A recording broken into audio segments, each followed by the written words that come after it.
super excited. We are back and kickstarting the Frank Fridays season 4.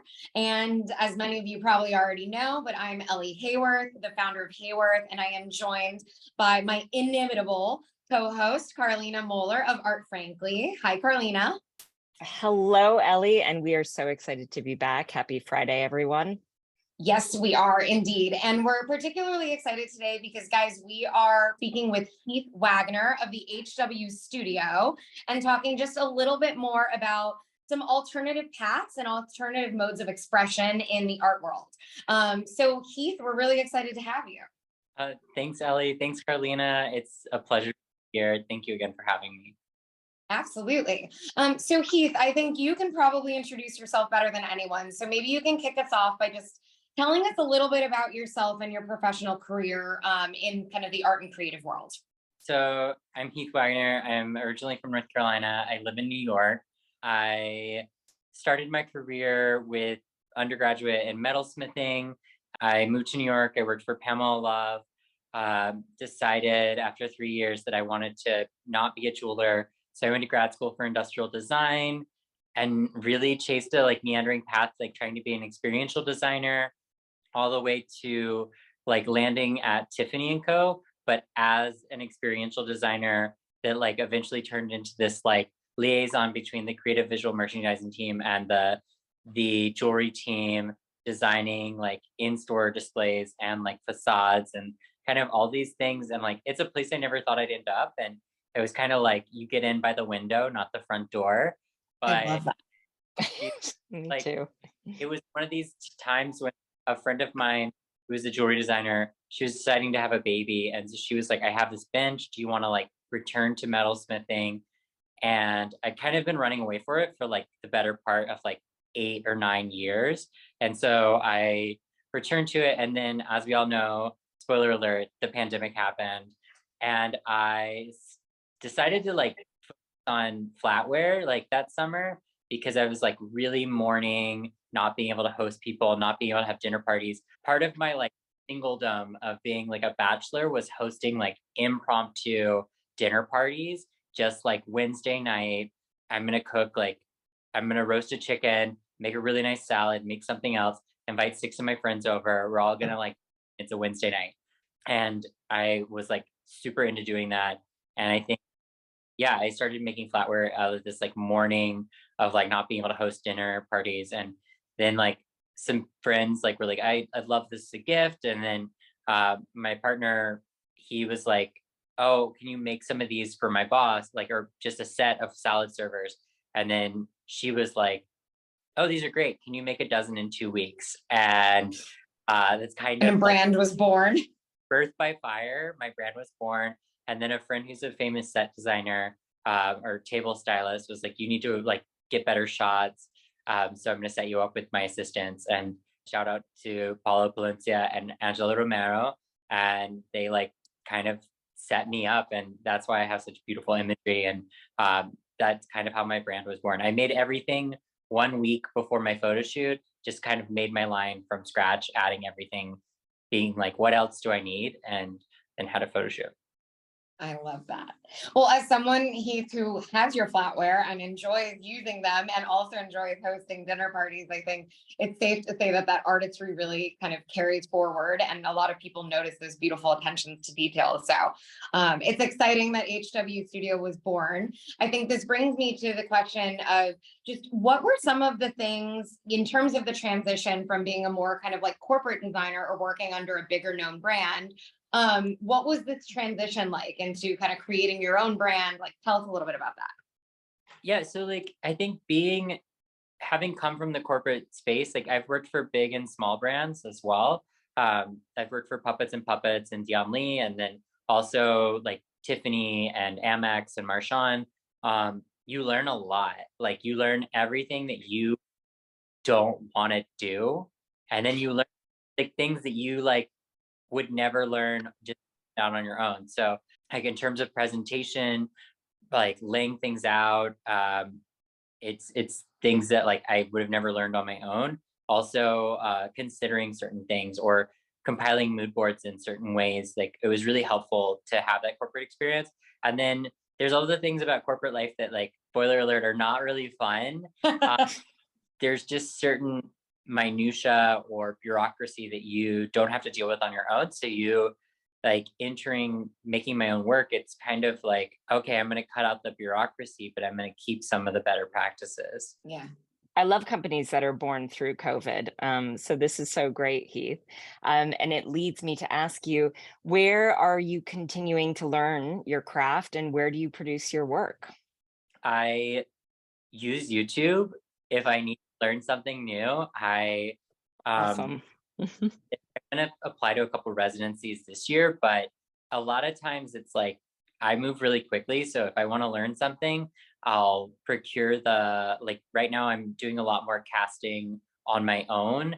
So I'm watching all these YouTube videos because I'm doing small one-off casting of things and more precious metals that I don't necessarily want to work with a casting house or get a mold made because that's just extraneous fees and I can do it all in my own studio with my torch.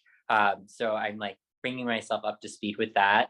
And then a lot of it is muscle memory. It's just like constantly, one, doing it over and over again, two, figuring out new ways to do something. Like you do it once and you're like, okay, well, I've made it. And then you're like, how do I walk back and make this quicker or make this more feasible? Or how do I like turn this into a series of puzzle pieces that I can then cast and assemble? I have started working more and more with gold, but I'm going a different approach, which I think would scare a lot of goldsmiths. And I'm trying as unprecious as possible with the gold so that I don't limit myself. A lot of times as a jeweler, when you're traditionally trained, you can get in your own way because of like the ways that you're supposed to do something. One of my favorite jewelers is Ariana Boussard Rafel. She's making really beautiful artistic pieces, but she's a sculptor turned jeweler and she creates really fantastical pieces, I think, because she's not a traditional jeweler. So I'm trying to remove myself from my own learning sometimes so I can find new ways to do things. Well, that is just such a great answer and makes me feel inspired. Unlearning is sometimes the hardest thing that we're all faced with. So yeah, I mean, gold is super precious and we're supposed to be super precious with it. But I think if I can find ways to be less precious with it, I'll make more interesting things. I love that. So Heath, what's one of the most rewarding things about owning your own studio? And what is maybe one of the things that is kind of a challenge that you don't necessarily look forward to having to deal with on the day-to-day?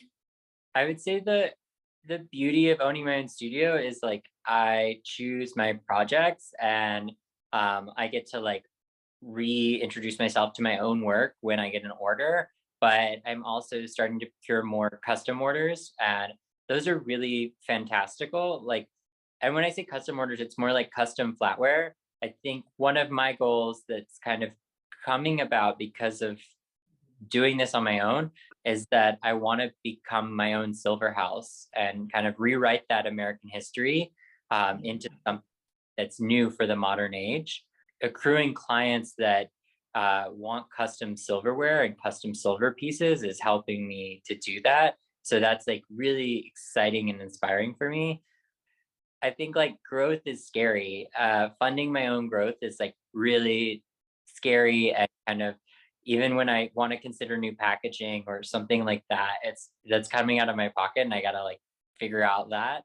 I will tell you that I relate to this kind of like fear of scaling or this fear, like as someone who's also bootstrapped to a company and thinks about different ways to grow. It's definitely, I think there's a certain risk-taking DNA that comes with being an entrepreneur, but then there's like, you know, the angel and the devil on each shoulder. Like you have like someone's whispering in your ear, like, oh, maybe you should play it a little more conservative on this side.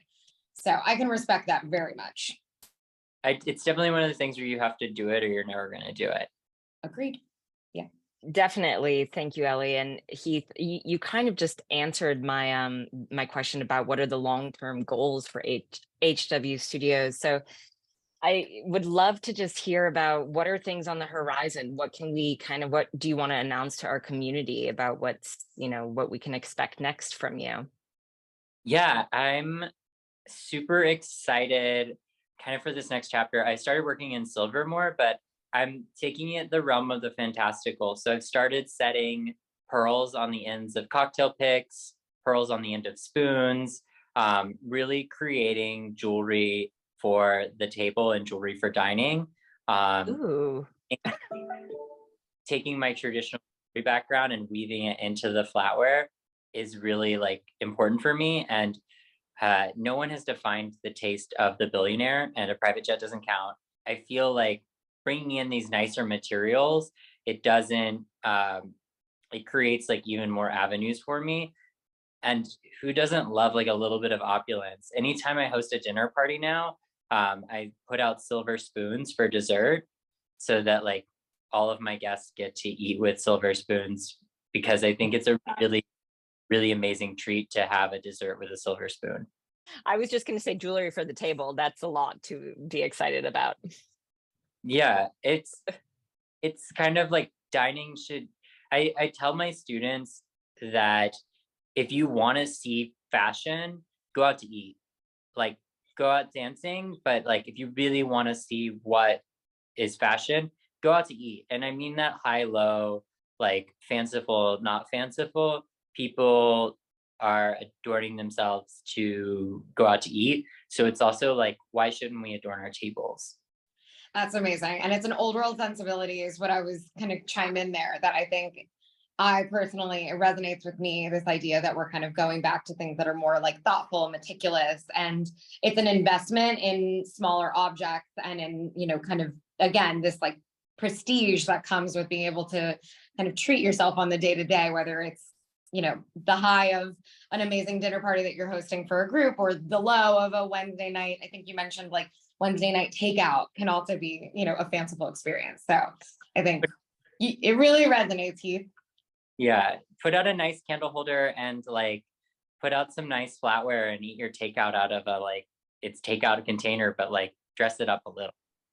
Well, Me this has too. been great fun, Heath. We're really, really excited to kick off this new season with you. And it was exciting to jump in a little bit more to HW Studio. Thank you so much for having me.